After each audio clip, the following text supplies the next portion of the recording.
Thanks for joining us for another deep dive. Mm. Today, we're really digging into a text that I think continues to move generations, doesn't it? And spark critical reflection. The Diary of a Young Girl by Anne Frank. Our deep dive today is anchored by, well, a really insightful review of the book, which gives us a great foundation for understanding its profound and, frankly, lasting impact. So our mission today is to explore the enduring power, the relevance of this young voice from one of history's darkest times. We want to uncover not just what she wrote, but why her words still hit so hard. Maybe find some fresh perspectives on a story many of us think we already know. Yeah, and what's truly remarkable, I think, about this book is that it's so much more than just a historical document. As the review we looked at highlights, it's like a soul preserved in ink. You're witnessing this incredible transformation of a teenager into a really profound thinker, and she's chronicling it all from the inside. It just gives you this window into human resilience, into the private world of thought, even under just unimaginable pressure. Okay, so let's unpack this then. Where do we start? Our story begins, well, June 1942. Anne Frank, she's a 13-year-old Jewish girl, starts writing in this red check diary. She called it Kitty, affectionately. And for 2 incredibly tense years, right, June 42 to August 44, Anne, her family, and 4 other people hid themselves away in a secret annex, part of a building in Amsterdam. They were just desperately trying to escape the Nazi persecution that was sweeping across Europe at the time. Mm-hmm. And what Anne chronicled in that diary, it was her daily life, completely cut off from everything outside. She wrote about it all, the quiet of the early mornings, right through to the sheer terror of sudden knocks at the door. Her writing is so detailed. It really captures that internal shift, that transformation we mentioned. I mean, can you imagine a 13-year-old grappling with that level of fear, that uncertainty, and still meticulously documenting every little nuance of her emotional world? It's a real testament to her spirit. Yeah, absolutely. And to really get the courage that's just etched into her words, we have to place this diary in its chilling historical context. This was World War II, Adolf Hitler's regime systematically targeting Jews across Europe. The scale of the Holocaust, just devastating. Over 6 million Jews murdered. So the Frank family, like so many others, they faced this impossible, terrifying choice: flee, hide, or perish. It's a number that's it's almost too vast to really comprehend, isn't it? And Anne's diary, in its painful simplicity, kind of brings that unimaginable statistic right down to the level of one person, one individual soul.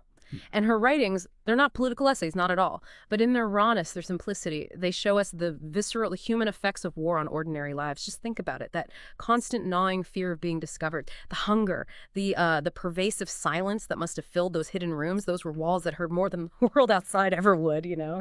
Just echoing with the unspoken anxieties of everyone trapped inside. Right. And what I found particularly compelling in the review was how it broke down Anne's individual observations into these bigger universal themes. So maybe let's explore those key threads Anne wove through her writing, the things that make the diary of Anne Frank so universally significant. First, I think, is the undeniable power of a young voice. Anne's voice is young, sure, but it's also full of curiosity, frustration, and this incredible longing for just normalcy. She's brutally honest about herself, isn't she? Her insecurities, her arguments with her mother, her deep desire for love. And this is exactly what makes the diary so relatable. Even now, every teenager has felt lost or misunderstood at some point. But Anne felt it while literally hiding for her life. That contrast is just staggering. What does that brutal honesty tell us about the human spirit? That even in the face of, monumental terror, the very human drama of just being a teenager persists. It's a kind of resilience in itself, wouldn't you say? Oh, absolutely. Yeah, it speaks to this deep, inherent need we have for self-expression, for understanding, even when everything else is stripped away. And that leads us right into the second theme, the one that really elevates this work. Hope. Hope in the absolute darkest of places. One of the most profound lines, the one everyone quotes, is, "I keep my ideals because in spite of everything, I still believe that people are really good at heart." It's almost unthinkable, isn't it? That someone living in constant fear, literally cut off from the sun, could still hold on to such a belief in fundamental human goodness. The review really underscores how this wasn't some naive idea, but a fiercely held conviction, fought for almost. It is unthinkable. And yet, Yeah. does the diary maybe also show moments where that belief was tested, pushed to its absolute limit, or where her faith wavered, even just for a moment? Does that paint an even more human picture of that resilience? That's a really insightful question, yeah. Yeah. Because while she maintained that overarching belief, her entries definitely reveal intense moments of despair, loneliness, frustration. Of course they do. She wasn't some kind of saint. She was a teenager under absolutely incredible pressure. But even in those darker moments, she somehow found a way to recenter on hope, on the idea of a better future, Yeah. which actually makes her eventual declaration of faith in humanity even more powerful, knowing it came from a place of really profound struggle. Mm-hmm. Another powerful theme that just leaps off the pages is that clash of generations. Anne often felt profoundly misunderstood by her parents, especially her mother, right? That comes through so strongly. And her reflections on womanhood, maturity, freedom, they feel remarkably ahead of her time. That's a really strong point. And it makes you wonder, doesn't it? Did the confinement just amplify those, typical teenage frustrations? Or did it perhaps sharpen her insight into womanhood and freedom in a way that maybe wouldn't have happened otherwise? She even questioned gender roles and wrote openly about sexuality topics that were, well, rarely addressed, if ever, in wartime narratives from that era. What's fascinating there is just how unique her perspective really was, even stuck within those four walls. Her physical world shrank, but her intellectual and emotional world, it just expanded dramatically. And some of Anne's most powerful entries, I think, they come during those moments of intense silence, days without news from the outside world, or when the sheer weight of being trapped inside just became unbearable.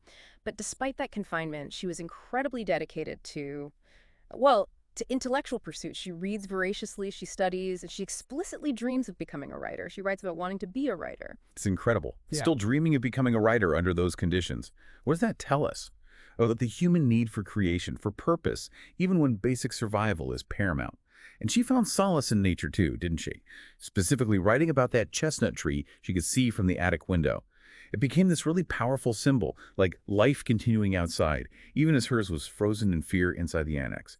Her reflections on human nature, on suffering, the purpose of life, they really show a wisdom far beyond her years. And then, tragically, August 4th, 1944, the secret annex was raided. Anne and the others hiding with her were arrested, sent to concentration camps.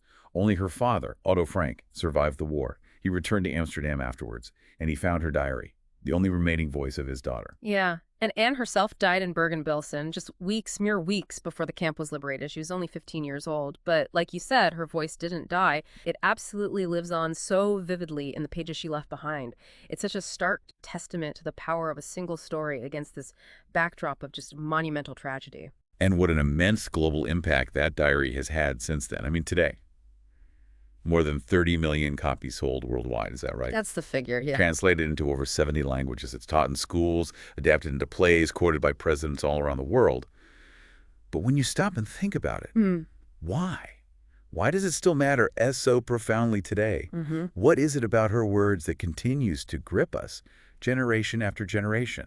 Well, the review we looked at puts it so clearly, I think. The Diary of Anne Frank reminds us of what we lose when we let hate win. Simple as that, almost. It shows us what a young girl's mind can create, even when her entire world is falling apart around her. It forces us to remember and to never, ever forget the individual human cost of intolerance. And crucially, the enduring power of hope and expression. It's a constant call to empathy, really. It really is. Anne once wrote, "I want to go on living even after my death." And she has, absolutely, through every page, through every reader. Oh. Through us, just by remembering and reflecting on her words. Her story certainly makes you consider the power of the individual voice, doesn't it? So maybe something to think about for everyone listening. What individual voices, perhaps unheard or hidden within personal stories today? What voices do you think hold unique insights into the human spirit and deserve to echo through time?